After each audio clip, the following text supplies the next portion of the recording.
Hey guys, how's it going? My name is Adam. Today I'm going to show you how to set up multi-language support on Hostinger. So first of all, go ahead to the official website and start your journey by getting free domain, free website migration, 24/7 customer support. And if you want to get a discount on your first plan, please visit the link in the description box. So what you're going to do now, if you want to add more languages, more language support on Hostinger, first within the builder, click on ellipsis button and in the sidebar and go to multi-language settings. Right.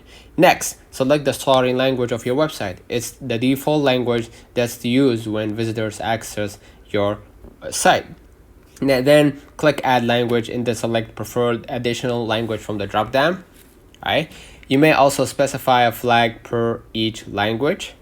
Okay, and switch to the other versions of the upper toolbar, and basically that's it. So let's know in the comments if this video helped you. Don't forget to like and subscribe. Thank you for watching.